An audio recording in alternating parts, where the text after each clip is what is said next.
Georges-Louis Boucher, bonjour. Bonjour. Marc-Henri Valéry. Enchanté. On est ravis de vous accueillir sur BAM. Merci d'avoir accepté l'invitation. Le 26 février prochain se déroulera le prochain comité de concertation. Et l'exécutif décidera de prolonger ou non certaines mesures éventuelles jusqu'au 1er avril, dont l'interdiction de voyager, la fermeture ou l'ouverture de l'ORECA et de la culture, le couvre-feu. Comment se positionne l'EMR face à la prolongation éventuelle de ces mesures ? Je pense que les mesures doivent être envisagées de manière distincte et pas toutes dans une globalité. Donc, se dire que toutes les mesures vont disparaître du jour au lendemain, ce ne serait pas responsable. Maintenant, considérer que tout doit rester en l'état, ce n'est pas non plus quelque chose qui est souhaitable et pas toujours nécessaire.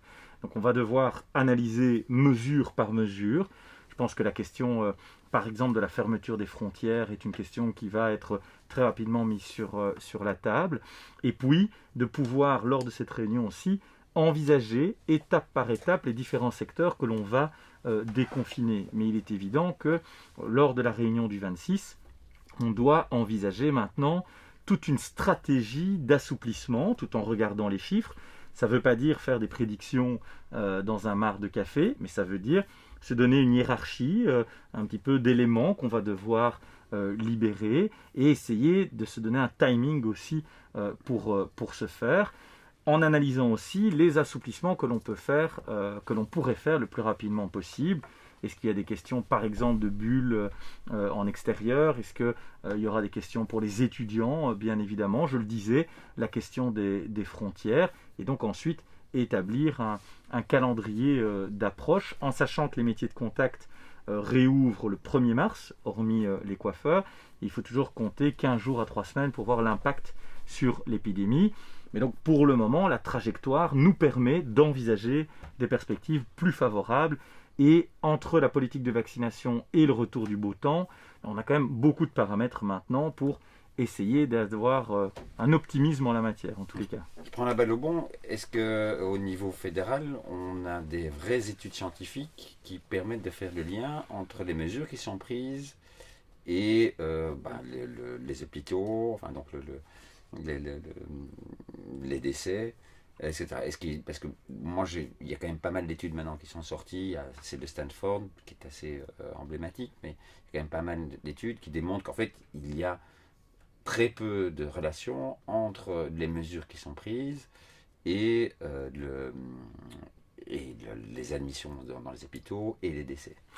Je pense que la question, on peut en voir en tout cas deux angles. Un, dire que les mesures n'ont aucun impact, ça je pense que c'est totalement contraire à la réalité parce qu'on a vu différentes stratégies dans différents pays à différents moments et des chiffres qui étaient quand même aussi différents, des impacts qui étaient différents. Je rappelle quand même qu'au début de la pandémie et parfois à d'autres moments, l'Angleterre, les Pays-Bas se sont caractérisés par des stratégies qui étaient plus basées sur la liberté. C'était certainement plus agréable à l'un ou l'autre moment, mais on a vu qu'ils sont arrivés à des niveaux de saturation de leurs hôpitaux, particulièrement en Angleterre, où ça a été assez catastrophique. Le système a complètement craqué. La Suède aussi, qui a été valorisée par toute une série de gens en disant « là-bas, il n'y a pas d'interdiction, la Constitution les empêche d'ailleurs ». Mais à un moment donné, il y a eu, ça on y reviendra sur la base juridique, mais à un moment donné, on a vu les difficultés et que même eux, à un moment donné, les responsables politiques ont dû implorer les gens. Donc, qu'il faille prendre des mesures, c'est une évidence. Donc ça, je ne fais pas partie de ceux qui disent « si on avait vécu comme si de rien n'était, il n'y aurait pas eu de problème ». C'est un principe qui est assez facile à comprendre d'un point de vue mathématique. Plus vous mettez des gens en contact les uns avec les autres sans gestes barrières et sans précaution, plus vous augmentez la probabilité de risque. Et donc, vous avez un impact. Et je rappelle quand même que notre objectif depuis le départ, c'est de ne pas saturer les hôpitaux. Il faut bien retenir cet objectif-là parce qu'à un moment donné, il n'est pas impossible que, par exemple, avec l'évolution de la politique de vaccination, vous ayez des contaminations qui continuent à être importantes, mais si les contaminations ne donnent pas lieu à des entrées à l'hôpital, alors dans ce cas, il n'y a pas de difficulté à pouvoir relâcher. Donc, cette corrélation, pour le moment, est tout le temps présente, mais si on arrive à distinguer infection et entrée à l'hôpital, on peut déjà envisager d'autres stratégies, d'où l'enjeu de vacciner le public à risque d'ici le plus rapidement possible. On avait envisagé la fin du mois de mars. malheureusement, ce sera plus tard. L'autre élément par rapport aux études, où là, je peux effectivement concéder, parce qu'on l'a réclamé. On a demandé des études par rapport aux contaminations dans les salons de coiffure, mais on pourrait reproduire le processus à l'infini. Alors, ce n'est pas toujours simple d'avoir des études sur tous les secteurs, il faut aussi être de bon compte.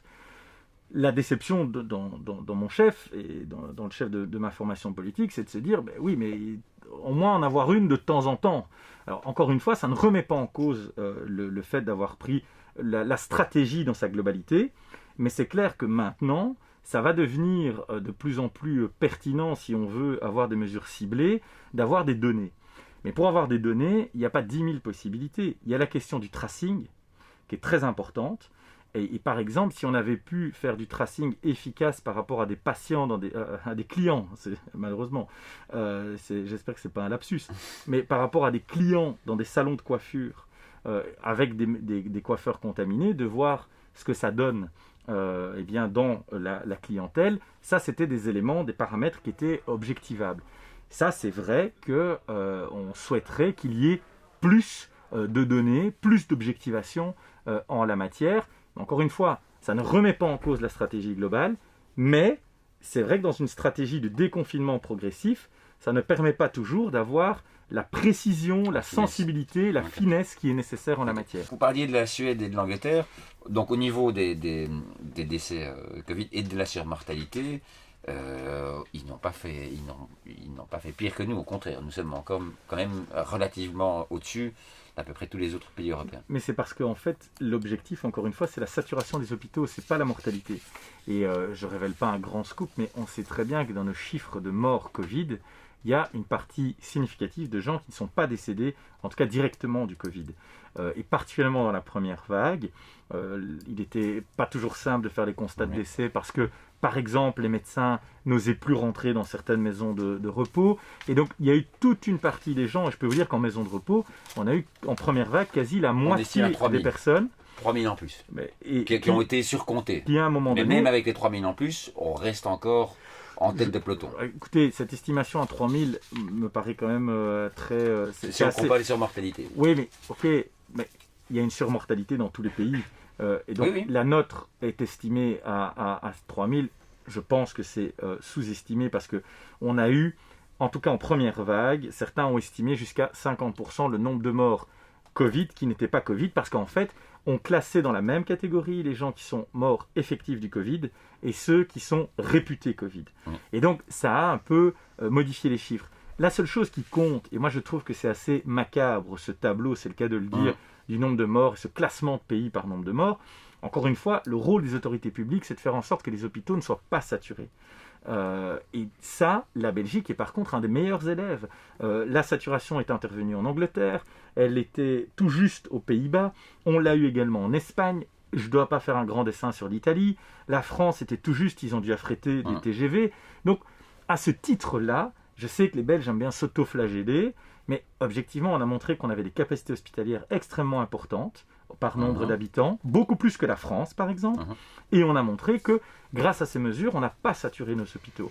Après, le taux de mortalité, il y a beaucoup de choses à en dire. Je pense qu'effectivement, la bonne ligne, c'est la surmortalité, mais il faut avoir maintenant des calculs détaillés qu'on n'a pas encore.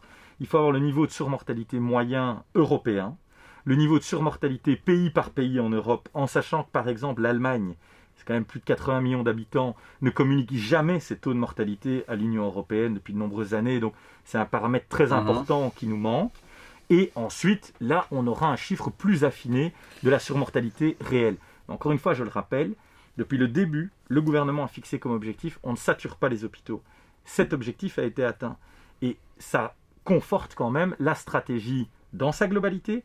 Ça ne veut pas dire qu'il n'y a pas des points de la stratégie qui peuvent être discutés. Bien sûr, nous-mêmes, on l'a fait. Je pense qu'on est le parti qui l'avons le plus fait. Mais encore une fois, sur la stratégie, il n'est pas question aujourd'hui de dire on va faire comme si de rien n'était et tout va bien se passer. La meilleure preuve de ce que je dis, c'est qu'aucun pays dans le monde n'a suivi cette stratégie. Et donc si c'était une idée aussi géniale, très franchement, il y en a au moins un qui l'aurait fait. Personne ne l'a fait. Effectivement, il y a eu la Suède. Et ceux qui l'ont fait, mais non, allez, la Suède, eux-mêmes ont été jusqu'à fermer les restaurants, eux-mêmes ont dit aux gens ne vous déplacez pas, etc. Puis il y a ils ont recommandé aux gens, mais il n'y a pas eu Parce que la loi les en empêche, mais la manière dont les choses ont été présentées, mais ça on y reviendra, mais les rues étaient vides, les gens n'allaient pas au restaurant, etc. Il y a deux pays où les choses ne se sont pas passées comme ça. C'est le Brésil, où il y a une politique publique de dire continuez à vivre comme avant, regardez le résultat. Au Brésil, la situation est tellement dramatique que même l'été ne les a pas sauvés. Donc chez nous, on le sait, les conditions saisonnières font baisser la circulation du virus, mais chez eux, il y a un tel niveau de circulation que même le fait que l'été fasse qu'il y ait moins de circulation ne les a pas sauvés. Et le deuxième pays où on a aussi des messages de politique publique pas très clairs sont les États-Unis. On voit également le résultat. Donc je crois qu'il faut être de bon compte. Le sens des responsabilités est fondamental, mais dans le même temps, on n'a pas à supprimer une liberté plus d'une seconde que nécessaire. Et ça, c'est vraiment l'équilibre avec lequel il faut travailler. Et malheureusement, on est dans un débat qui est de plus en plus binaire, où on aurait d'un côté les gens qui auraient tout compris à la protection de la santé publique et qui, franchement, quand je les écoute, il n'y aurait quasi pas de fin à la restriction des libertés, si je caricature. Et de l'autre côté, des gens qui nous diraient il ne faut rien faire. La réalité, comme souvent, elle est au milieu. Il faut être très responsable, très prudent, mais à côté de ça, dès qu'on peut libérer un peu, on doit relâcher, avec aussi, et je termine par là, un équilibre qui doit être pris en compte. C'est-à-dire que c'est un triangle. On a l'aspect virologique. Mais si l'aspect virologique est le seul objectif, alors c'est simple, il faut dire aux gens de rester tous à la maison, et on ne fait plus rien. Mais à côté, dans ce triangle, il y a deux autres points. Il y a l'aspect bien-être, psychologie, qui relève aussi de la santé publique. Et donc, à ce titre-là, on doit ajuster les mesures pour rendre un petit peu d'oxygène. Et il y a le troisième aspect qui est l'économie. Alors, on n'aime pas souvent en parler de l'économie, mais c'est quand même ça qui fait aussi tourner la boutique. C'est ça qui fait vivre les gens aussi. Et ça a un impact psychologique aussi sur beaucoup de gens, cette crainte du futur. Et donc, quand vous voyez ce triangle, la politique publique est beaucoup plus compliquée que ce que certains veulent amener. Et aujourd'hui, le débat politique que nous, on a pu avoir avec d'autres formations, c'est de dire que est-ce que vous mettez vraiment au milieu, est-ce que vraiment vous respectez le bon équilibre? Donc qu'on soit bien précis, ça ne remet pas en cause la stratégie dans sa globalité, ça remet en cause parfois certains ajustements, certains réglages, ou parfois peut-être qu'on met le curseur un peu trop d'un côté, pas assez de l'autre, les uns et les autres. Et ça, c'est tout l'enjeu du débat public qui est nécessaire sur les mesures. Justement, cette stratégie, en Belgique, les mesures ont été excessivement sévères, très sévères. Est-ce que c'est cette façon de faire, est-ce que la prolongation de ces mesures ne vont pas à l'encontre de l'idéal du MR et des valeurs du MR? Mais pour un libéral, c'est pour ça que je l'ai dit, on n'acceptera pas qu'il y ait des mesures attentatoires aux libertés qui durent une seconde de plus. C'est pour ça qu'à Noël, on avait considéré qu'on pouvait peut-être avoir une deuxième ou une troisième personne. On n'a pas été suivi dans ce cas-là. Moi, je vois qu'en France, il y avait une autorisation à 6. Ça a très peu fait varier les chiffres de contamination. Donc, ça montre qu'il y avait peut-être moyen... Voilà, ou là, peut-être qu'à un moment donné, je parlais du curseur, on aurait pu un peu bouger le curseur, tant pis, c'est passé, les choses sont ce qu'elles sont. Par contre, sur les métiers de contact et les coiffeurs, on a beaucoup insisté et on a obtenu gain de cause. Alors aujourd'hui, on n'a pas le recul suffisant par rapport à une ouverture qui a eu lieu il y a quelques jours, mais on voit que quand même, la stratégie, la trajectoire montre qu'on continue à baisser au niveau des hôpitaux. Et donc, pour un parti comme le mien, c'est clair qu'on est les plus sensibles à la question de liberté, parce que ce qui se cache derrière ça, c'est aussi un grand débat philosophique pour le futur.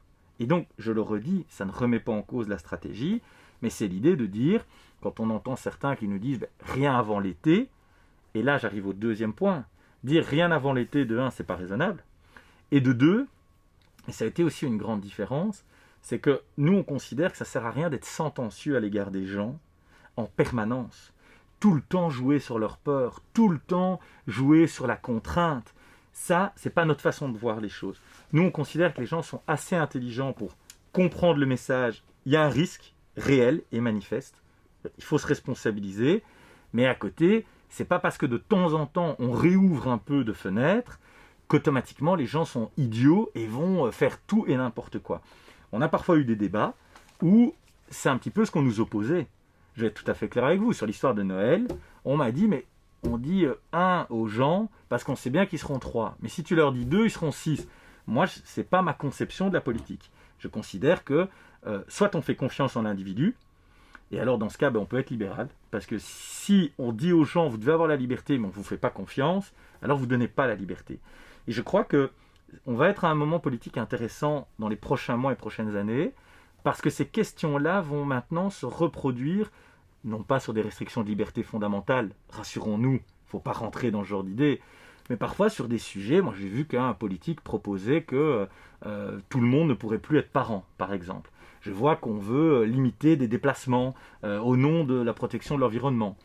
Je vois qu'on veut limiter des montants de publicité sur les réseaux. Bon, tout ça, moi je veux bien, mais c'est pas ma conception de la société. Je ne crois pas que l'interdiction soit automatiquement la première des choses à faire, et surtout pas quelque chose qui est basé sur la culpabilité, sur la peur ou des éléments... Pas pour les mesures coercitives, par exemple, alors les amendes, les contrôles de personnes... En tous les cas, les entrées intempestives des policiers dans les demeures. Il faut toujours respecter le cadre juridique. Maintenant, une règle sans sanction n'a pas de sens non plus. Je dis juste, la règle ne doit jamais être excessive, disproportionnée, et les sanctions non plus. C'est pour ça qu'on s'est opposé à la question des drones. Il était question à un moment donné de venir avec des drones pour vérifier à combien on était dans la maison, vérifier les commandes de pizza. Des entrées intempestives, effectivement, il n'y a pas de raison. On respecte le cadre légal qui est prévu. Et donc, qu'on soit bien clair par rapport à ça, il faut malheureusement avoir une règle sans sanction. Souvent, ça ne marche pas super bien. Mais vous estimez que le gouvernement a respecté les règles constitutionnelles, les états de droit ? Oui, parce que... Alors là, je vais être clair avec vous. Oui. Il faut savoir ce qu'on veut. Parce que moi, j'entends beaucoup de gens qui veulent une loi pandémie. Mais moi, la loi pandémie, elle me fait peur sur un point. Ouais, c'est qu'on va intégrer dans l'arsenal juridique des mesures d'exception. Or, ici, on a quand même réussi à atteindre un consensus social qui est plus dur à obtenir 1 an plus tard, ça je suis d'accord, parce qu'on s'est dit, il y a une situation d'urgence. Alors on nous a dit, mais ça passe pas avec le contrôle du Parlement. Mais c'est totalement faux. Le Parlement interroge le gouvernement tous les jours à la Chambre. Si maintenant le Parlement n'est pas d'accord avec les mesures qui sont prises, vous savez comment on met en échec un arrêté ministériel ? On vote une loi. Un parlementaire peut demain déposer un texte pour dire « je ne suis pas d'accord avec l'article 42 de l'arrêté ministériel » et via cette loi, je mets l'article 42 en échec. Pourquoi croyez-vous qu'aucun parlementaire ne le fait ? C'est parce qu'aujourd'hui, il y a quand même une belle illusion, de temps en temps peut-être une petite escroquerie intellectuelle, de dire « on va aller au Parlement, on va aller au Parlement ». Et on sous-entend aux gens, vous allez voir, moi au Parlement, les choses vont être totalement différentes. Mais ils peuvent le faire aujourd'hui. Ils peuvent déposer un texte qui peut aller jusqu'à annuler les arrêtés ministériels.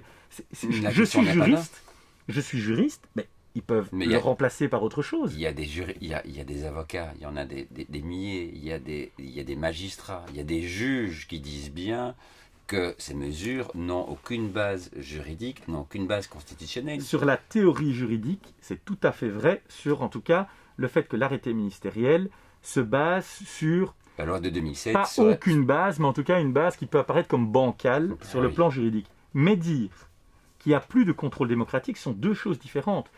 J'ai parlé de l'état de droit. Je suis avocat au départ. Techniquement, il y a un problème de base juridique. Mais démocratiquement, il n'y a aucun problème de contrôle. Et c'est ça qui compte. Je parle bien d'état de droit. Pour nos concitoyens... Oui, mais l'état de droit, c'est le contrôle démocratique avant tout. Et pour nos concitoyens... Ça veut plutôt dire que la loi est supérieure à tous les pouvoirs. Mais ça, c'est l'état de droit. Oui, eh bien la loi qui pourrait intervenir sur ces arrêtés, elle peut être prise demain à la Chambre. Et donc, ce que j'essaye de faire comprendre, c'est qu'au nom d'arguments techniques qui sont justes, on essaye de nous dire, il y a un problème démocratique. Le problème technique, je le vois et je le comprends. Le problème démocratique, ça, je trouve qu'il y a quand même quelques parlementaires qui feraient bien de réfléchir à ce qu'ils disent. Parce qu'en plus, le débat sur le Covid, mais tous les jours, il a lieu. Le ministre de la Santé répond à des questions en commission en permanence. En séance plénière, il y a des débats en permanence. La réalité, c'est qu'aujourd'hui, il y en a quelques-uns qui veulent surfer sur l'idée « les gens en ont marre ». Et donc, je vais aller chercher des éléments techniques pour aiguiser tout cela. Mais soyons de bon compte, vous et moi. Demain, si vous expliquez à ma voisine que les restrictions de liberté, c'est plus en raison d'un arrêté ministériel, mais c'est en raison d'une loi. Comme on dit à Mons, ça lui fera une belle jambe. Hein. Ça ne va pas changer grand-chose, surtout que le contrôle démocratique, Je dis lui, est juste qu'on faisable. demande aux Belges de respecter des règles, alors que le gouvernement lui-même ne respecte pas les règles de l'état de droit. C'est aussi simple que ça. Eh Et bien, vous êtes d'accord avec moi non, alors, il y a je ne parle pas de contrôle démocratique, Alors déjà, je parle il y a- bien d'état de Il droit. y a eu plusieurs séquences. Il y a eu les pouvoirs spéciaux. Les pouvoirs spéciaux ne donnent pas tout pouvoir non, Non, plus. Hein. mais les pouvoirs spéciaux, que s'est-il passé? La Chambre a donné un mandat au gouvernement, Oui. et le gouvernement a pris des arrêtés royaux en vertu de ce mandat. Ces arrêtés royaux ont après été validés par la Chambre. Donc pour toute la gestion Sophie Wilmès, c'est D'accord. pas parce qu'elle est de Mais- mon parti, Mais ça s'est au arrêté, niveau euh, légal, en c'est droit. nickel. Ensuite, il y a une deuxième phase où on va chercher une base juridique qui a quand même été confirmée par les institutions de notre pays. Le Conseil d'État n'a pas annulé. Il y a eu une mesure qui a été annulée sur les cultes. Attention, quand il y a eu des recours, mais il y a une série d'arrêtés qui ne sont même pas passés devant le Conseil d'État. Il y a eu Alors que plusieurs les vrais- recours. Il y a eu plusieurs recours. recours, Et à chaque fois, ils ont Mais les été recours rejetés. Donc, dire- non, les recours, attention, les recours ne sont pas nécessairement prononcés. Enfin, le jugement ne sont pas été prononcés sur le fond, mais souvent sur la forme. Il y a eu une seule fois où Mais effectivement. vous êtes sur une question de forme. Hein. Hmm Vous êtes sur une question de forme. Non. Vous Non, il faut êtes, savoir vous si- êtes sur la question de savoir est-ce que la loi Non, de non. 2007 Voilà, peut c'est servir une de fois que le base, Conseil d'État a parlé de la loi de 2007. peut servir Ok. de base à ces Et arrêtés il y a ministériels. plein de juristes Et qui ont là- dit non, ça n'a rien Et à même voir. les politiques, on sait bien que c'est vrai que c'est pas l'élément idéal. Par contre, mais réfléchissez bien à ça. Le contrôle démocratique, lui, il y est, et j'insiste là-dessus. Nous dire l'inverse, c'est contraire à la vérité. Je viens de vous le démontrer sur tous les outils que les parlementaires ont aujourd'hui. 2, c'est très bien de réfléchir à une loi pandémie. Hein. Comme ça, en droit, on a le texte qui est nickel. Non, il y a un effet cliquet qui est très dangereux. on est d'accord. Réfléchissons à l'impact d'introduire toute une série de mesures. Vous avez vu dans la presse le projet du ministre de la Santé, on parlait de réquisition, etc. Moi, si on se trouve mieux protégé par une loi comme ça, ok, mais il suffit pas de dire il faut une loi. Après, il faudra analyser la loi pour qu'elle ne soit pas plus attentatoire aux libertés que le mécanisme actuel. Si c'est une loi qui restreint les champs et qui les encadre de manière plus stricte, alors en tant que libéral, j'y suis favorable. Et si c'est une loi, comme on a pu lire ce qui avait fuité dans la presse, ça, très franchement, ce sera sans nous. Parce qu'à un moment donné, il faut faire attention. Et je vous donne un exemple historique très concret. C'est à la fin de la Deuxième Guerre mondiale, on a pris toute une série d'arrêtés vers un gouvernement en exil. C'était plus ou moins bancal sur le plan juridique. Pourtant, on a tout validé. Et à ce moment-là, il n'y en a pas un qui s'est dit on va faire une loi pour savoir s'il y a une troisième guerre mondiale, ce qu'on fera avec un gouvernement qui sera en exil, etc. Pourquoi je donne cet exemple? Parce qu'il faut bien se dire une chose. S'il y a une pandémie dans le futur, il ne faudra pas repartir dans la même logique de dire que la seule solution que nous ayons, ce sont des mesures attentatoires aux libertés. Il faudra, puisque maintenant on est plus intelligent avec le recul que nous avons, il faudra prévoir certainement un plan pandémie avec des mesures de prévention pour éviter la propagation des pandémies, de détection. Il y a tout un travail avec l'OMS et on sait que l'enquête en Chine aujourd'hui est très contestée dans le chef de l'OMS. Des mesures de protection sanitaire. Moi, j'ai rien contre qu'on laisse du gel hydroalcoolique partout, même hors période de pandémie, pour améliorer l'hygiène. Et il n'y a pas eu de grippe cette année, tellement on a pris des mesures de précaution. On dit aussi que c'est justement, on a un petit peu confondu la grippe et le. Oui, mais donc, le corona. ça montre quand même qu'à un moment donné, sans devenir une société où on ne peut plus s'embrasser, je ne voudrais certainement pas une société pareille, mais parfois il y a quelques gestes de précaution intéressants et éventuellement, effectivement, une base juridique. Mais je crois qu'on ne peut pas se dire que si dans 10 ans, dans 15 ans ou dans 50 ans, on a la même crise, on refait tout pareil, parce que ça voudrait dire qu'on n'a rien appris, et c'est pas très intelligent d'agir de la sorte. Est-ce qu'on peut revenir juste sur le contrôle parlementaire, parce que je pense que les citoyens, à ce propos, ont envie de savoir, quand vous dites que le contrôle parlementaire est respecté, ça fait quand même 1 an que les partis on ne les a pas entendus sur les mesures sanitaires, sur les mesures liberticides, et donc on peut s'étonner de ça et se dire mais qu'est-ce qui se passe au Parlement? Pourquoi on ne débat pas de certaines mesures qui sont prises? Est-ce qu'aujourd'hui et depuis quelques mois, ces mesures sont-elles vraiment débattues? Ça, je peux vous dire qu'elles sont débattues chaque jour. Donc ça veut dire que tous ces politiques qui font partie du Parlement sont pour. Mais en tous les cas, il n'y a personne qui est venu avec une alternative. Encore une fois, je le répète, si demain vous voulez mettre en échec l'arrêté ministériel, vous pouvez déposer une proposition de loi et on verra si vous avez une majorité. Alors, certains diront que je le présente de façon théorique, mais c'est les faits. Alors, est-ce qu'il y a des débats ? Je vous invite vraiment à suivre la commission de la santé, par exemple, la séance plénière, où il y a des débats hebdomadaires, voire quotidiens dans les commissions. Parfois, on n'est pas d'accord sur tout. C'est ce que je vous dis, c'est qu'aujourd'hui, dans le monde politique, il y a un consensus général de tous les partis pour dire, dans la globalité, on n'a pas le choix que de réduire les contacts sociaux entre les gens.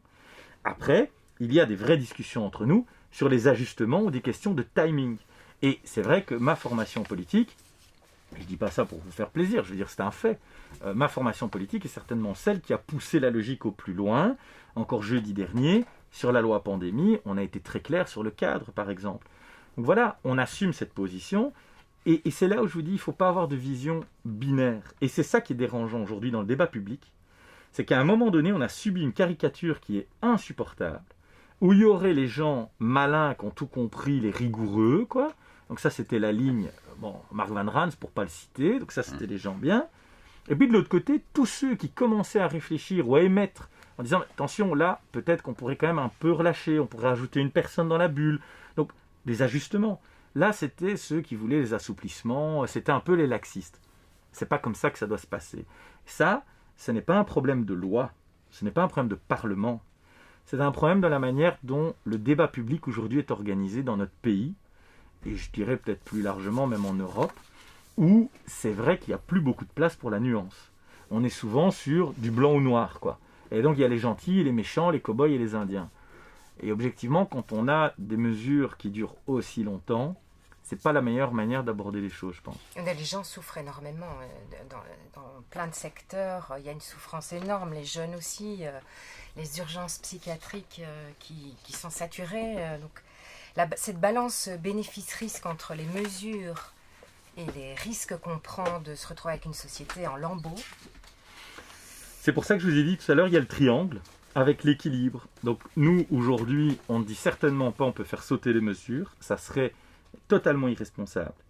Mais de dire on va rien bouger et dès qu'on a des fenêtres d'assouplissement, on ne va pas les utiliser, ça, c'est tout à fait irresponsable également. Parce que la santé mentale, ça fait aussi partie de la santé publique. Et donc, aujourd'hui, on a fait ce geste, on a pris cette décision qui n'est pas un geste de bienveillance, qui est une décision qui, à mon sens, est la seule décision rationnelle qui s'imposait, de réouvrir coiffeur, métier de contact. Ça peut paraître bête, mais pour certaines personnes, vous ne pouvez plus rien faire, retourner chez votre coiffeur, c'est déjà un truc, vous vous dites, bon, c'est ok. surtout pour les coiffeurs. Pour eux, mais je veux dire, même aussi pour les clients, il ne faut pas sous-estimer. Moi, j'ai eu des témoignages, parfois pour des personnes âgées. Il y a des personnes âgées qui ne savent pas se laver les cheveux toutes seules. Moi, j'ai eu un témoignage d'un coiffeur qui a été obligé de violer l'interdiction parce que, ça faisait 2 mois que la dame ne pouvait plus se laver les cheveux. À un moment, c'était une question de dignité humaine. Donc, ça montre bien que dès qu'on a une fenêtre pour libérer, il faut l'utiliser. Et donc, maintenant, dans les prochaines semaines, je crois que de manière immédiate, il y a la question des étudiants qui va se poser et des jeunes dans leur globalité. Donc, question de bulle sociale, de relations, parce qu'on parle beaucoup des étudiants du supérieur, mais je trouve que c'est assez injuste parce que c'est tous les jeunes de cette génération et de cet âge-là. C'est fondamental. Et voilà, je ne veux pas faire de procès d'intention ni rien, mais parfois il y a des situations encore bien pires pour des jeunes qui ne sont pas dans l'enseignement supérieur, qui travaillaient parfois dans des petits boulots, et on ne va pas se cacher et faire de l'hypocrisie, pas toujours déclarée. Donc des gens qui aujourd'hui sont totalement en dessous des radars et qui sont mal sur plusieurs volets. Donc ça, moi je crois que c'est la première priorité. Il faut ensuite travailler sur les restaurateurs. J'ai dit voilà, ça doit être pour le printemps. Le printemps commence le 21 mars, c'est pas dire que ça va être le 21, peut-être le 1er avril, le 5. J'ai pas le jour précis, mais on ne peut pas se dire qu'on va ignorer ça. Et en parallèle, il y a bien sûr la question de la culture. On ne fera pas tout d'un coup. Donc moi, je ne vais pas raconter n'importe quoi. On ne fera pas tout d'un coup. Je pense qu'il y a des petites choses qu'on peut faire un peu plus vite. La question des jeunes, on peut certainement faire plus vite. 2, la question des restaurants, parce qu'il y a vraiment un enjeu. Et déjà, dans les règles actuelles, il y a moyen de refaire vivre un peu de culture sans nécessairement assouplir. La culture a des protocoles très stricts. Et donc, là il y a vraiment un chemin. Mais juste un mot aussi par rapport à ça. Il faut bien se rendre compte que Aujourd'hui, il faut inverser la logique. Aujourd'hui, pour réouvrir un secteur, on nous demande quasi à nous de démontrer que ça n'est pas dangereux de réouvrir un secteur. Je pense qu'au bout d'un an de crise, il faut inverser la logique. Le principe, c'est la liberté. Et pour maintenir des secteurs fermés, il faut expliquer pourquoi on les maintient fermés. Pourquoi je dis ça ? Parce que si on suit cette logique-là, ça nous oblige à faire œuvre de pédagogie à l'égard de la population. Et ma conviction, c'est que les gens sont capables d'accepter et de faire énormément de choses. Mais pour ça, il faut traiter chacun en adulte et donc donner les éléments explicatifs. Et de démontrer, de dire, voilà les différents paramètres. Mais encore une fois, il ne faut pas non plus venir ici et promettre n'importe quoi. Tout libérer du jour au lendemain, ça n'arrivera pas. Est-ce que l'été sera un été où on va retrouver de la liberté ? C'est assez évident, à la fois pour les questions saisonnières et pour le vrai sujet politique aujourd'hui. Je sais que tout le monde n'a pas nécessairement cet avis, mais la seule solution, c'est la vaccination. Et il faut avoir la politique de vaccination la plus rapide possible, particulièrement à l'égard du public le plus fragile, mais pas uniquement, parce que si le virus continue à circuler, le vaccin le plus efficace du monde n'est efficace qu'à 80-90%, d'après ce qu'on nous dit. Donc ça veut dire que vous gardez toujours une chance, même vacciné, au cas où. Donc plus il y a des gens contaminés, plus votre risque augmente fatalement. Donc il faut vraiment aller sur une politique de vaccination large. N'empêche pas la transmission du virus. Il y a encore beaucoup d'études selon le type de vaccin pour voir si, alors que ça n'empêche pas, ça prouve une chose, c'est qu'on doit avoir beaucoup de gens vaccinés pour faire en sorte que ces gens qui, même contaminés, n'iraient pas à l'hôpital. C'est ça l'enjeu. Et donc, quand vous faites un lien entre les deux, en considérant que ce virus continue à circuler, mais d'autant plus qu'il faut que beaucoup de gens soient vaccinés pour réduire la probabilité de gens qui iront à l'hôpital. Est-ce qu'il y a des gens qui iront malgré tout à l'hôpital ? Il y a des gens qui vont à l'hôpital aussi pour une grippe. Ouais. Donc ça, c'est quand on normalise la gestion d'un virus. Mais pour ça, il faut une part de la population extrêmement importante en matière de vaccination. Donc le vaccin, c'est la seule porte de sortie. Moi, j'ai souvent eu ce débat avec des gens, ces dernières semaines. Il n'y a personne qui m'a expliqué qu'il y en avait une autre. Parce que les traitements, non ? Il y a eu de la recherche. Il y a aussi de la recherche en matière de traitement. Mais je veux dire, vous ne pouvez pas avoir des hôpitaux qui font que du traitement Covid. Non, les médecins généralistes ont quand même été fort oubliés dans l'histoire, eux qui sont en contact avec les citoyens et qui ont pu tester, expérimenter des traitements thérapeutiques sur leurs patients qui ont fonctionné. Et on a l'impression que le gouvernement est sourd à ça, ou qui nie l'existence de ces traitements et qui ne voit que le vaccin comme porte de sortie, alors qu'on pourrait en avoir plusieurs. Je crois qu'on mélange deux choses. Le vaccin est la seule réponse structurelle. Est-ce que ça empêche d'autres réponses qui viendraient s'additionner et améliorer les choses ? Je ne pense pas, non. Et on doit rester ouvert à tout ça. Mais structurellement, vous ne pouvez pas vous dire que vous allez traiter 3000 patients régulièrement, parce que les chiffres que j'évoque, c'était des chiffres, on a passé le cap des 2000 à plusieurs reprises dans cette crise à l'hôpital. On ne peut pas en permanence avoir un volume aussi important de personnes malades et espérer que sur le thérapeutique, ça va fonctionner. Maintenant, ça ne doit pas fermer la porte à autre chose. Je dis juste qu'aujourd'hui, personne ne m'a démontré, mais si on arrive à me le démontrer, moi je suis extrêmement ouvert et je n'ai pas d'action dans les boîtes pharmaceutiques. Je dis juste, si on veut une réponse structurelle où on relâche les gens sans se poser 10 000 questions et avoir tout le temps peur que ça dérape, il n'y a que le vaccin. Rationnellement, je n'ai pas eu autre chose. Avant d'aller à l'hôpital, donc je précise, donc ça serait pour empêcher justement que les gens aillent à l'hôpital. Oui, mais la situation est compliquée. Pourquoi ? Parce qu'on a des asymptomatiques qui peuvent faire circuler le virus sans qu'on ait à les traiter, puisqu'on ne sait pas qu'ils l'ont. Il y a des personnes extrêmement fragiles qui peuvent développer la maladie très rapidement, sans même qu'on ait le temps de les prendre en charge. Donc, bien sûr que vous allez trouver sur Internet des médecins et plein de gens, il y a un peu partout d'ailleurs, qui vont vous expliquer plein de cas particuliers où il y a moyen d'apporter des réponses spécifiques autres. C'est pour ça que j'ai dit que la seule réponse structurelle, c'est le vaccin. Ça n'empêche pas qu'il puisse éventuellement mettre sur pied, quand je parlais du plan pandémie, d'autres mesures de prévention. Mais je tiens quand même à dire une chose, quelle que soit la popularité du propos, des gens qui disent « le vaccin, c'est pour les autres, mais j'espère qu'on va vite atteindre les chiffres pour pouvoir être libérés », moi j'en ai entendu beaucoup. Et je l'ai dit, je suis profondément libéral, donc je suis pour la liberté individuelle, mais la liberté va avec la responsabilité. Et aller expliquer qu'on espère que c'est les autres qui vont se faire vacciner pour à la fois obtenir les chiffres et soi-même dire « moi je participe pas à l'effort », c'est pas très libéral comme raisonnement et donc moi j'ai du mal à acquiescer. D'abord, est-ce qu'on connaît les risques à moyen et long terme de ce vaccin? Oui, on connaît les risques parce Comment ça, vous avez fait? mais pour une raison très simple, c'est qu'à chaque fois que vous lancez un nouveau produit pharmaceutique ou un nouveau vaccin, est-ce que vous pensez qu'on attend le délai d'une vie pour savoir s'il est efficace ou pas? Non, mais on n'attend pas 2 ou 3 mois de tests Mais donc ici on est en pour train savoir quels sont les effets sur les 2 à 3 ans. Ça, c'est Mais pas possible. ici on est en train de se plaindre d'un truc, c'est de la force de l'intelligence humaine et du savoir qu'on a aujourd'hui. Je vais vous donner un exemple très concret. On a décodé le génome du virus en une semaine.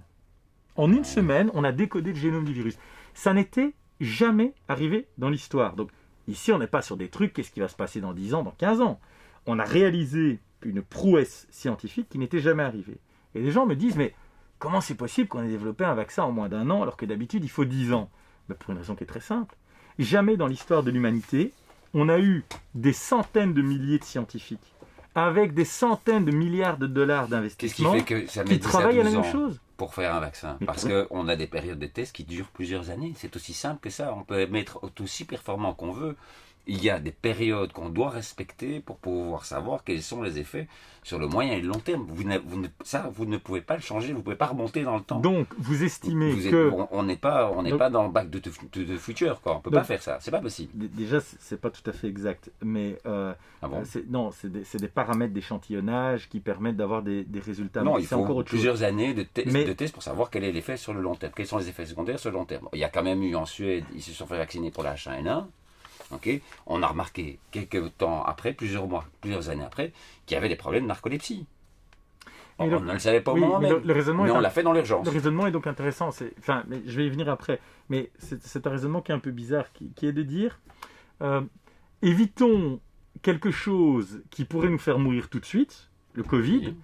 parce que peut-être qu'on aurait un effet secondaire qui n'est pas du tout établi, pas plus que parce que Sheda, à un moment donné, on a ici des boîtes pharmaceutiques qui engagent leur image, leur argent, leur survie, leur responsabilité. Non. Des agences, si, parce que Non, contrairement à ce Il y qu'on a a dit, quand même eu des contrats qui ont été signés pour les dégager Mais des responsabilités. c'est faux, uniquement avec 2 pays, l'Angleterre et Israël.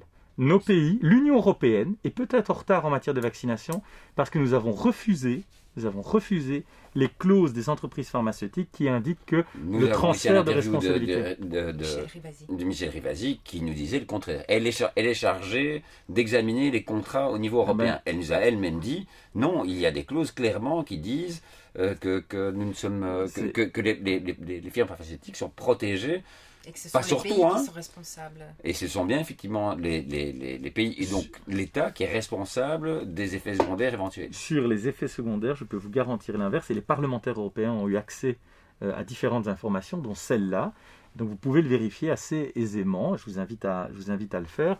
Mais donc les entreprises pharmaceutiques prennent le risque, il n'y a qu'en Israël et en Angleterre où il y a eu 2 clauses particulières. La première, c'est effectivement un transfert de risque.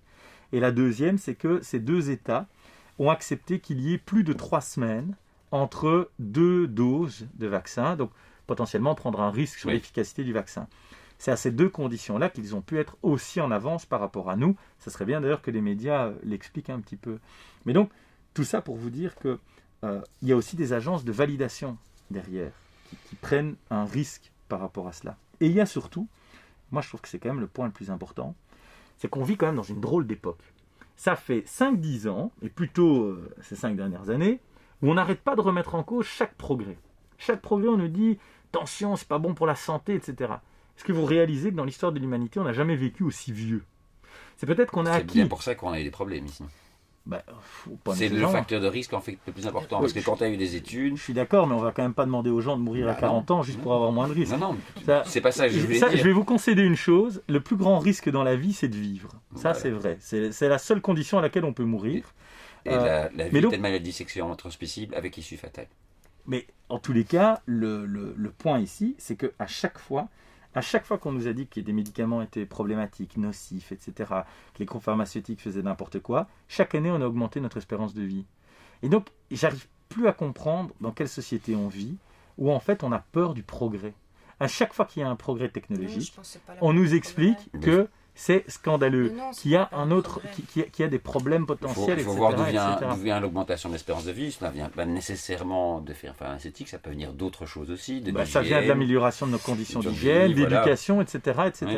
Oui, mais donc, pour être tout à fait clair et très politique, pour moi, ce vaccin, c'est la victoire du libéralisme, de l'intelligence. C'est qu'on a plein de pays, plein de chercheurs qui ont travaillé ensemble. C'est la victoire du capitalisme parce qu'il y a eu quelques fonds publics, mais il y a eu énormément de fonds privés également qui ont été investis. Et donc, c'est quand même la victoire de l'intelligence humaine. Parce que c'est quoi l'alternative? Parce que c'est aussi ça qu'il faut se poser. Hein. Je veux dire, quand on est décideur politique, moi je veux bien des gens qui passent leur journée à nous dire « Ouais, le vaccin, ça va pas, machin. » Ok, super, mais alors on peut vivre comme ça. On peut vivre comme on vit actuellement avec des restrictions de liberté. Mais c'est pour ça que nous, on peut très bien cibler des des mesures, ou en tout cas s'occuper des gens qui sont à risque, Voilà. effectivement, qui représentent en fait une toute petite partie de la population. Hein, c'est-à-dire, on sait que ce sont des gens, la moyenne d'âge maintenant, c'est quand même 84 ans. En dessous de 65 ans, il n'y a jamais eu de surmortalité, donc le risque est très faible. Et ce sont des gens qui, pour la plupart, ont des comorbidités ou ont des diabètes, de l'obésité, ce genre de choses-là. Donc on peut très bien cibler, ne fût-ce que même la vaccination et certaines mesures sur ces personnes-là et laisser les autres vivre normalement parce qu'ils ne courent quasi aucun risque. C'est illusoire parce que plus vous faites circuler le virus, plus vous lui permettez de muter. Et donc de ne plus nécessairement... Je m'excuse, mais des vaccins, justement, et on a remarqué en Israël et en Angleterre que c'était la source, ou en Afrique du Sud, c'était justement là où il y avait les vaccins, qu'il y avait une pression vaccinale qui rendait possible un mutant qui était résistant au vaccin. La mutation du virus en particulier anglais, avec un vaccin ARN. La mutation du virus anglais date de bien avant leur politique de vaccination, puisque la mutation a dû intervenir en novembre pour qu'on puisse détecter sa présence en décembre et une flambée avant la fin de l'année. Donc, allez, alors, à un moment donné, le problème, c'est que tout le monde émet des hypothèses. Le vaccin ARN est basé essentiellement sur la production par la cellule d'une seule protéine. D'accord, qu'elle a une protéine de surface sur laquelle va pouvoir se concentrer notre système immunitaire. Il suffit qu'il y ait une mutation sur cette protéine-là, donc sur une, pour que de nouveau le vaccin ne fonctionne plus. Donc, clairement, on peut, avec une pression vaccinale, créer un nouveau mutant et on est reparti pour un tour, et on est reparti pour être de nouveau vacciné dans 1 an, dans 2 ans, dans 3 ans. Mais donc, est-ce que tout simplement, on ne peut pas laisser protéger les gens, comme on a toujours fait, s'occuper des gens qui sont réellement malades, qui sont à risque? Mais on n'a pas toujours fait ça. Ce que vous dites est faux. Ce qui nous a permis de vivre comme nous vivons aujourd'hui, c'est le vaccin. Non. Bien sûr, les vaccins nous permettent de vivre comme on vit aujourd'hui. Enfin, il y a des exemples à l'infini qui montrent que... Donnez-moi un vaccin qui nous a permis de vivre jusqu'aujourd'hui, parce que moi, Mais écoutez, ne serait-ce qu'aujourd'hui, le vaccin de la grippe, on peut en dire tout ce qu'on veut. Oui. Il n'a une efficacité que de 50%, qui est beaucoup plus faible que les vaccins anti-Covid. Eh bien, on voit le résultat. La polio, qui est le seul vaccin obligatoire aujourd'hui, je suis désolé, on a diminué la mortalité infantile comme ça n'est jamais arrivé. On a réussi à éradiquer de nos régions une série de maladies. Non, mais je trouve qu'on touche un point qui est fondamental. Qui est fondamental, c'est que comment dans un pays d'intelligence comme le nôtre, allez, il y a le même débat en France, qui est le pays de Pasteur, comment, autant de décennies plus tard, on est en train de se dire, finalement les vaccins, c'est peut-être pas utile. Les vaccins, c'est ce qui nous permet de vivre comme on vit aujourd'hui. Mais chez BAM, on n'est pas anti-vax. Non, moi je suis pour... Qu'on soit clair, parce que il faut quand même le préciser. Pour moi, c'est quand même deux choses différentes. Ces vaccins qu'on a eu tous enfants, qu'on connaît, que nos enfants ont été vaccinés aussi, et ce vaccin qui arrive, qui n'est pas, je pense, de la part de la population, une peur du progrès ou de la nouveauté, qui est une méfiance. Une méfiance, pourquoi ? Parce qu'on vit dans une société capitaliste où l'intérêt prime parfois sur le bien-être, et que des scandales comme le Mediator ou d'autres choses qui sont arrivées dans le passé par rapport à ces labos pharmaceutiques existent. Donc il y a, oui, une méfiance, parce qu'effectivement, comme dit Marc-Henri, le temps de test a été très très court, et que nous sommes en train d'être testés en phase 4, nous sommes des Kobe là maintenant.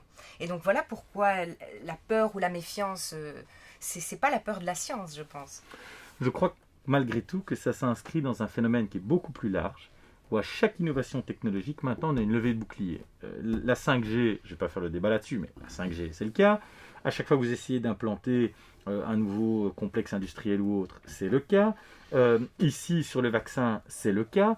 Mais il y a des fois où c'était série. nécessaire. On prend série. l'amiante, par exemple, ça a été une découverte formidable, mais Oui, on a quand même mis 70 ans pour se rendre compte que c'était une erreur fondamentale. Mais on revient... Oui, mais alors, quelquefois, il faut se poser des questions on revient à ce que je dis. Avant que ce soit trop tard. Tout est question d'équilibre. Oui.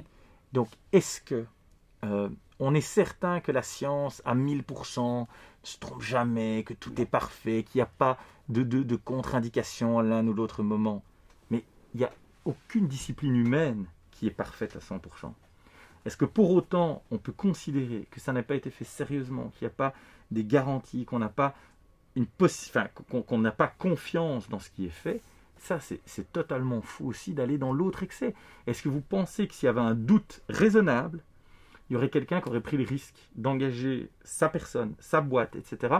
Surtout que je vais vous le dire mieux que ça, il y a quelque chose qui ne marche pas dans votre raisonnement. C'est qu'aujourd'hui, c'est pas qu'il y a un vaccin. Aujourd'hui, il y en a au moins 3 au niveau européen, il y en a en Russie, il y en a en Chine. Donc potentiellement dans le monde, il y aura entre 5 et 10 vaccins.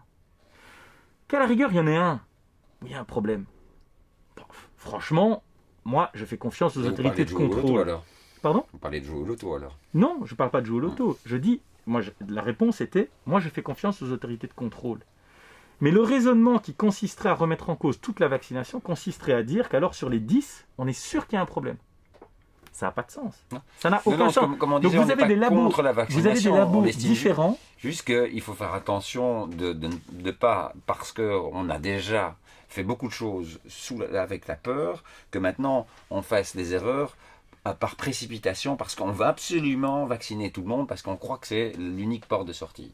Et c'est là où il y a des gens qui se posent des questions, y compris des scientifiques qui sont pour le vaccin en général, mais qui disent attention, ici, on ne sait pas ce qui peut se passer. Et il y a des médecins tout à fait, ou des scientifiques tout à fait valables qui disent exactement la même chose. Mais ça, vous en trouverez toujours. Voilà, mais ça fait partie du débat scientifique. Ils sont beaucoup quand même. Oui, je suis d'accord, mais il y a une différence entre... Ouais, mais moi aussi, j'ai lu des médecins qui disent attention, je ne suis pas sûr, machin. Ok. Est-ce qu'ils ont eu les résultats cliniques du vaccin? Est-ce qu'ils ont lu les rapports des autorités de contrôle, etc. Oui, ils ont lu, évidemment. Moi, en tout cas, j'en ai pas eu un jusqu'à présent qui m'a fait la moindre démonstration de l'endroit où il y aura un risque. Il n'y en a pas un qui l'a fait. Eh bien, on va en inviter ici. Et je l'écouterai avec attention. Voilà. Oui, il y a plusieurs. Il y a le risque de la pression vaccinale, en particulier sur les vaccins ARN, qui est extrêmement ciblé, donc fatalement qui laisse la place plus facilement à l'arrivée d'un mutant qui est résistant au vaccin. Bon, ça, c'est un risque connu. Il y a le risque sur les nanoparticules de graisse. Il y a 2 vaccins ARN. Hein. Oui, il y a le petit, mais ça veut dire qu'il y en a que 2, le Moderna. Donc il y en a et puis, 2, sinon, il y a d'autres potentiellement. Alors, bon, il y a l'autre, le Zeneca, qui lui est un vaccin plus classique, hein, mais qui visiblement est moins efficace et a beaucoup d'effets secondaires, hein, on l'a retiré par exemple pour les gens plus âgés parce qu'il y avait trop d'effets secondaires. Pas pour une question d'effets secondaires. Pour une question d'efficacité sur les personnes plus âgées. Voilà. Donc là il y a un problème aussi. Donc il y a aussi en tout cas pour les vaccins ARN qui semblent être quand même utilisés maintenant, parce qu'évidemment les vaccins ARN sont plus faciles à produire parce qu'il ne faut pas produire la vaccine, mais il faut juste produire un messager. Donc fatalement ils sont beaucoup utilisés. C'est une technologie d'un côté dont on connaît moins bien, mais il y a effectivement aussi des questions sur l'enveloppe lipidique qui crée des effets inflammatoires assez violents. Et qui peut avoir des effets sur le long terme qu'on ne connaît pas. Donc il y a quand même des questions, donc des scientifiques qui posent ce genre de questions-là, oui. Donc c'est pas qu'ils n'ont pas regardé ce qui se passait. Oui, mais comme pour tout produit pharmaceutique, il y a toujours des contre-indications, il y a toujours une part de risque. Il y a des autorités de contrôle qui doivent faire la balance entre est-ce que le remède est supérieur à la part de risque. Oui. Les balances ont été faites dans tous les pays du monde. Et donc, moi je veux bien qu'on considère qu'il y ait plein de gens pas bien et tout ça. Mais quand il y a autant de boîtes pharmaceutiques qui produisent quelque chose, qu'il y a autant d'autorités de contrôle qui valident, à un moment donné, et d'ailleurs vous voyez bien que les validations, ce n'est pas simplement une formalité. Hein. Vous parliez d'AstraZeneca, il y a eu tout un travail de la part de l'Union européenne. Au niveau français, par exemple, il y a eu des pressions de la part de Macron. Alors, on n'est pas en France, mais Macron, à un moment donné, a fait des pressions, effectivement, sur les instances de validation. Il y a tellement eu de pression qu'on a dit que le AstraZeneca ne pouvait pas être donné aux personnes âgées. Donc vous voyez bien qu'on ne fait pas n'importe quoi. Je trouve que le fait que le vaccin AstraZeneca ne soit plus distribuable tel que nous l'avions envisagé initialement prouve que les autorités de contrôle font leur boulot. Parce que si on n'avait pas eu ces autorités de contrôle qui nous disent non, vous ne pouvez pas pour les personnes les plus âgées, très franchement, notre politique de vaccination, C'est pas une question de risque, Oui, mais c'est pas une question d'efficacité. On pouvait, mais donc c'est une question de risque. C'était de dire, en tant qu'autorité publique, on s'est dit, on va quand même pas administrer un vaccin à des gens qui se pensent protégés sans l'être totalement. Et donc, qu'est-ce qu'on a fait ? En tout cas, les autorités de contrôle nous ont dit, pour les personnes de plus de 65 ans, vous ne pouvez pas.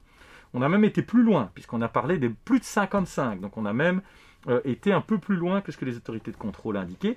Ça fout en l'air toute la stratégie de vaccination. Parce que si on a vu l'AstraZeneca, pour fin mars, début avril, tous les publics à risque étaient vaccinés. Ici, on se tire une balle dans le pied à nous-mêmes. Ça prouve que le système de contrôle fonctionne. Et que donc, on ne fait pas tout et n'importe quoi. Donc ça, je crois que ça doit être aussi un gage de confiance en la matière. Admettons qu'on n'atteigne pas les 70%, qu'est-ce que vous allez faire ? Plus ça prendra du temps. Donc je pense que dès que le public à risque sera vacciné, on pourra déjà aller un peu plus loin. Mais par exemple, pour les rassemblements de masse, ça n'est pas envisageable tant qu'on n'a pas un taux suffisant de gens qui sont vaccinés. Donc en tant que libéral, moi je ne prônerai jamais l'obligation, qu'on soit bien clair, parce que je pense que c'est la meilleure manière de casser la confiance avec les gens. Et donc je le disais tout à l'heure que je fais confiance à la responsabilité. Je crois que tout le monde maintenant doit réfléchir en âme et conscience et de se dire ok, si on n'atteint pas le chiffre, ou que j'espère que le chiffre soit atteint avec les autres, ben c'est prendre le risque qu'on puisse reprendre une vie qui ne sera pas celle d'avant. Donc ce que vous dites, et c'est où qu'on il n'y aura va plus devoir peut-être de être, rassemblement de masse, par exemple. Pardon.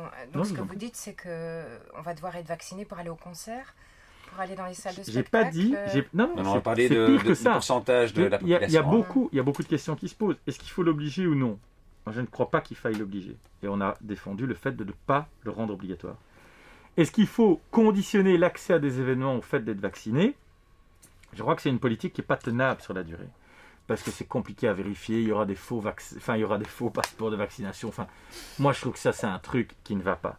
Non, je pense qu'à partir du moment où on vit en société, il faut accepter l'idée que si on n'atteint pas des chiffres de vaccination suffisamment élevés, on ne réorganisera pas de concert avant le jour où on pourra se dire « Ok, on est suffisamment protégé ». Peut-être qu'il y en a qui peuvent faire le pari, qu'à force de muter, le virus va devenir tellement faible que ce ne sera plus un problème. En principe, Mais si des gens sont prêts à prendre ce pari-là, moi, vous savez, je suis assez cartésien.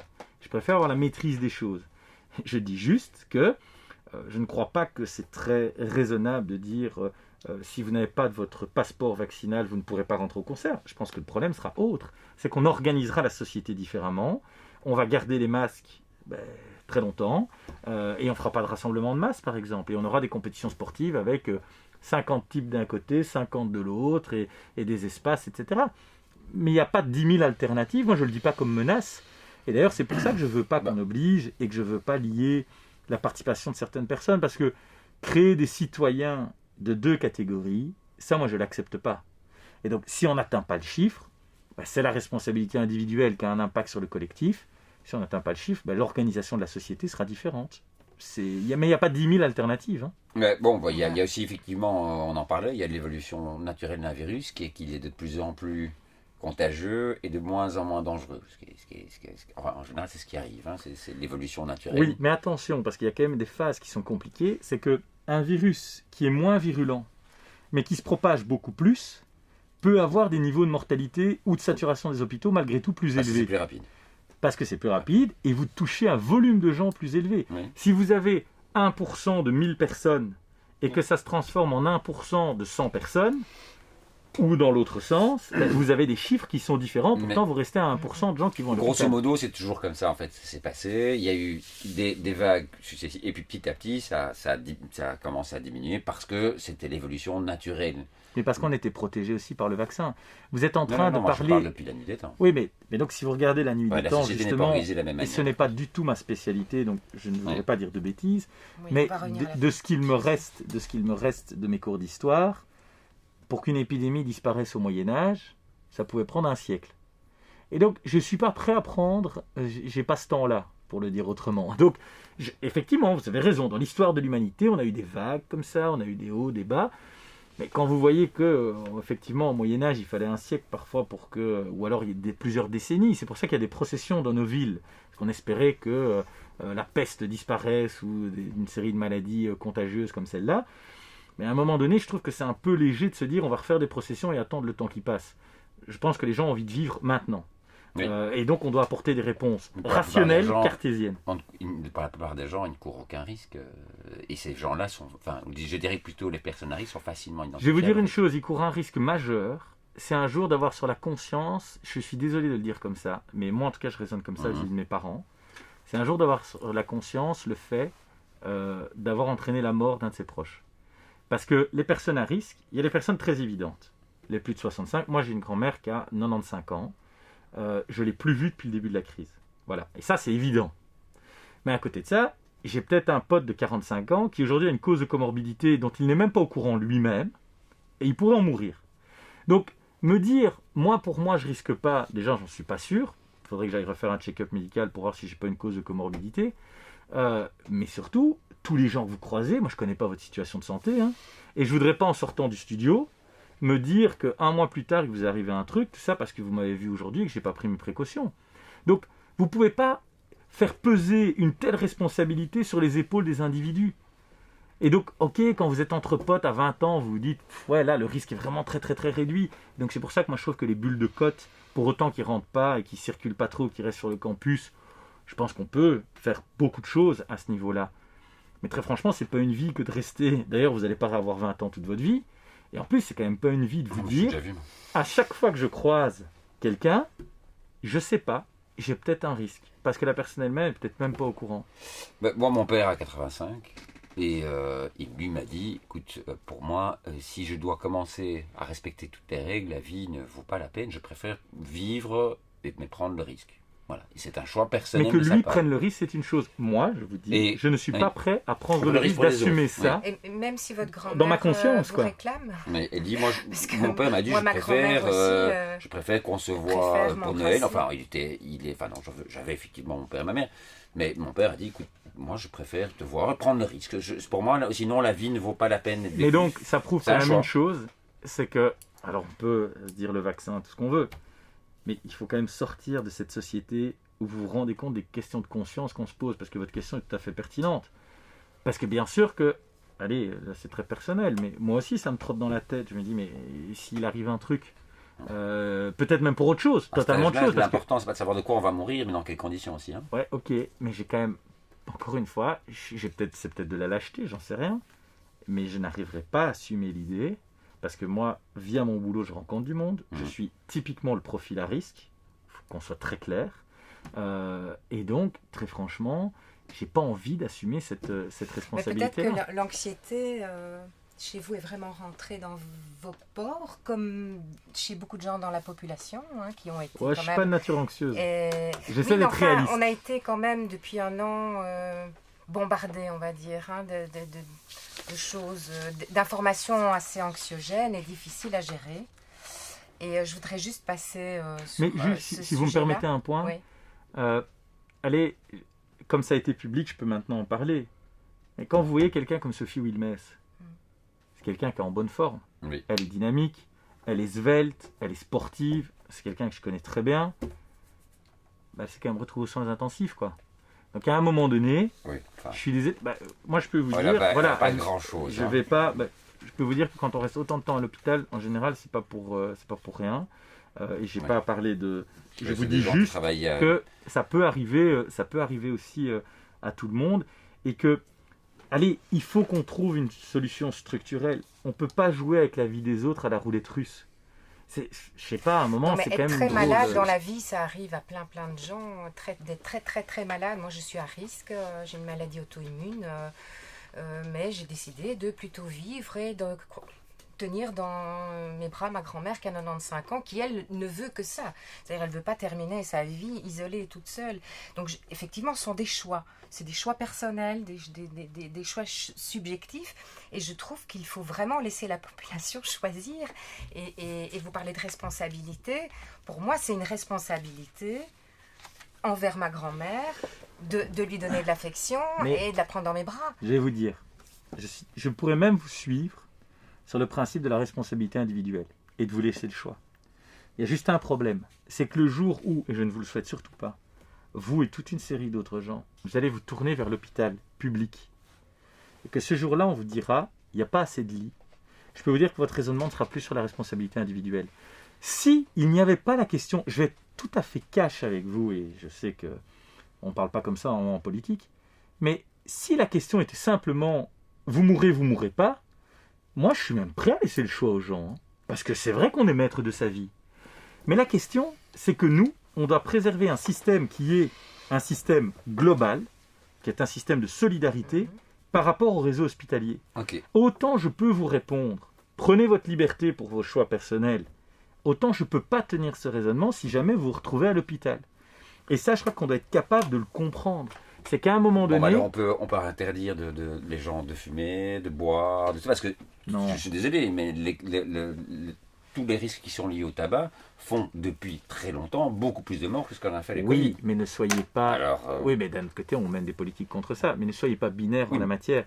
On n'a aujourd'hui pas un autre mal qui amène autant de gens en même temps en hôpital avec un besoin de respirateurs et de lits en soins intensifs. C'est tout.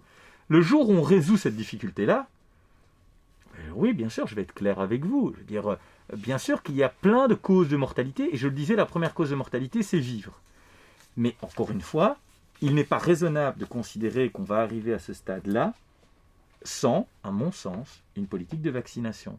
Ou, à un moment donné, le Covid deviendra une des maladies que nous avons, avec lesquelles nous vivons. Mais aujourd'hui, ça n'est pas le cas. Aujourd'hui, ça n'est pas le cas. Vous savez, c'est comme... Bien sûr qu'on meurt des accidents de la route. Mais regardez, moi je suis un fou de voiture. Bon. Regardez la sécurité routière dans les années 50 et aujourd'hui. On aurait pu là aussi se dire, on s'en fout. Les gens font leur choix.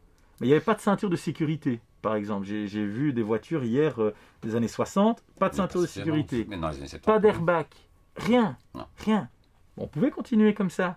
Mais on n'a pas fait. Pourquoi ? Parce qu'on s'est dit, il y a quand même un enjeu de société à protéger les gens sans les entraver, et on a protégé les gens sans les entraver de manière dingue. Hein. Mettre une ceinture de sécurité, ça vous... Bon. Même chose pour le tabac. Vous dites, le tabac, ça tue. Ben oui, mais dans les auditoires, dans les unifs, tout le monde fumait avant. On a interdit ça. Donc la liberté est préservée. Si vous avez envie de fumer, vous avez votre droit. Mais on ne peut pas, en matière de politique publique globale, dire, on va se laisser propager un mal et ne rien y faire. Pourquoi ? Parce que derrière, il y a la sécurité sociale qui est financée par chacun d'entre nous. Donc il faut quand même avoir un peu de respect pour l'argent de chacun. Il y a l'enjeu des institutions, du personnel hospitalier, qui ne peut pas être pressé en permanence comme si c'était un élastique.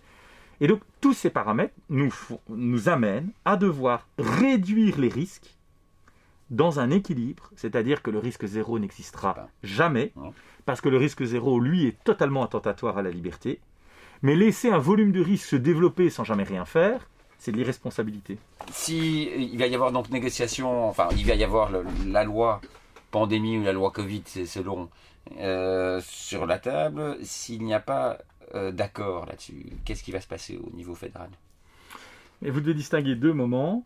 Il y a la nécessité de débattre et de donner des bases juridiques peut-être plus solides aux mesures actuelles. Donc ça, c'est ce qui se fait dans les prochaines semaines à la Chambre. Il y aura au moins ce débat public et donc les choses devront évoluer. Et puis il y a la question de quid pour l'après. Est-ce qu'on se dote d'une loi pour le futur ? Et nous, notre position, c'est surtout de dire il faut travailler aussi avec la commission parlementaire, où il y a plein de gens qui vont être auditionnés. Il faut quand même que les conclusions servent à quelque chose.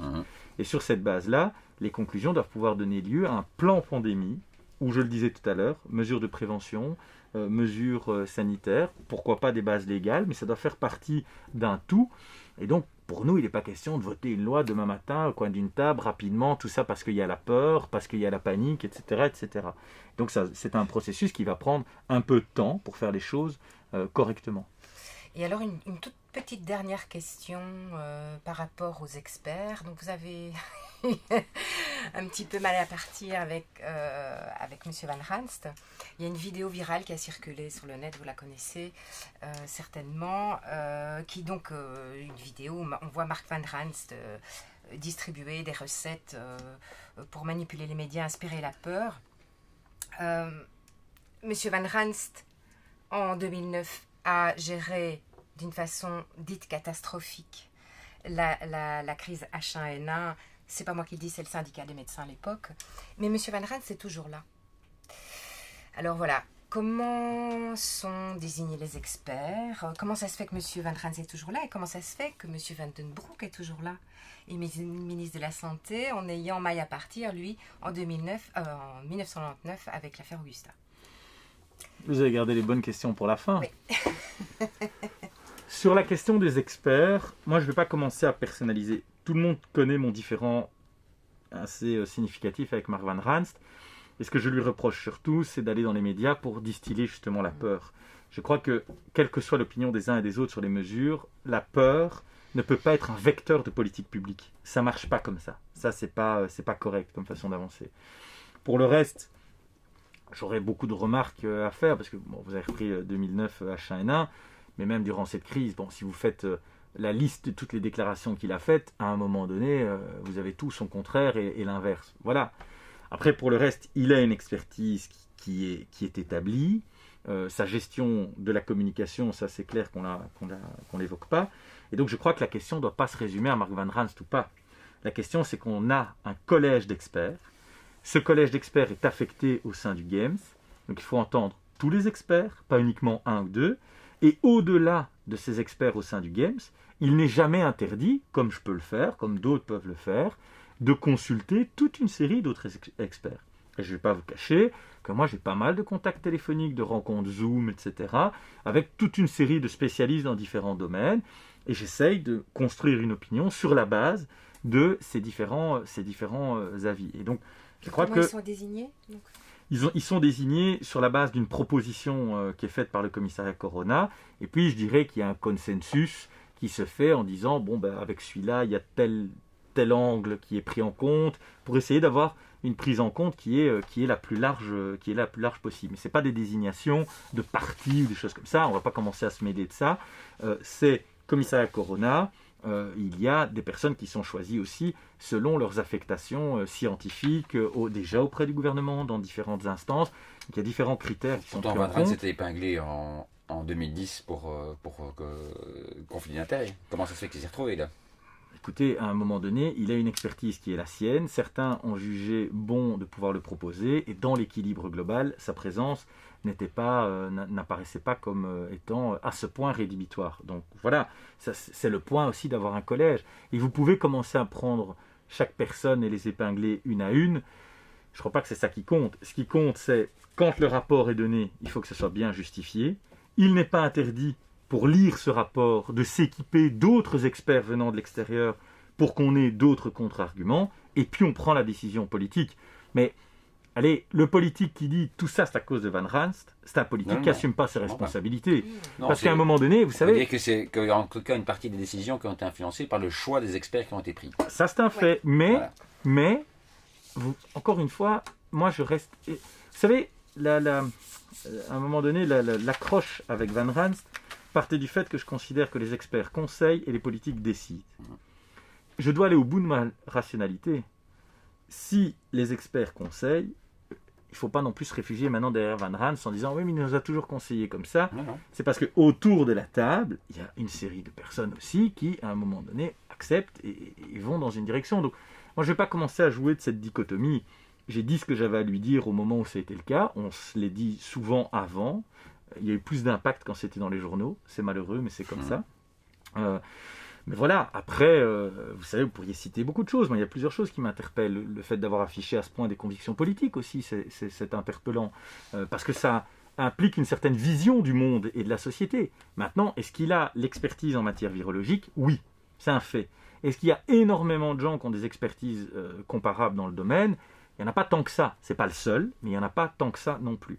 Et sur la question de Frank Van den Broek, je pense que vous devez la poser à son président de parti, puisqu'on le sait, ce sont les présidents de parti qui désignent les ministres. À partir du moment où le SPA considère qu'il doit l'être, nous, on est partenaires de gouvernement, on est solidaires des décisions qui sont prises. Donc, est-ce que moi, j'aurais fait ce choix-là? Je ne suis pas président du SPA. Merci, Jean, je vais y toucher. Merci à vous. Merci beaucoup. Merci beaucoup. Merci. C'est bien, c'est dynamique en tout cas chez Ah vous. bah oui, Voilà, hein, oui, on c'est- n'est pas là non plus pour dormir. Hein. Ça vit, hein.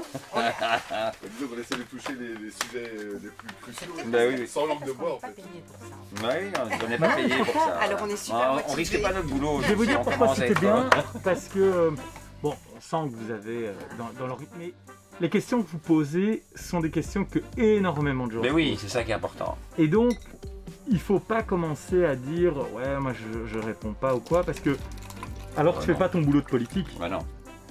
parce que, et je suis, voilà, je sais pas si vous êtes convaincu, pas convaincu, ça chacun, mais au moins, parce que faire comme si ça n'existait pas, et quasi avoir l'interdiction que ces questions soient posées dans les médias, je pense, coupe toute une partie des gens qui disent mais attends, moi j'ai cette question-là, on la pose jamais à la Mais- télé. Et je Bah, suppose on a que c'est l'impression comme qu'on l'a ça pas Oui, posé c'est pendant pour que ça. longtemps. vous avez hein, c'est créé ça. votre... Oui. Exactement.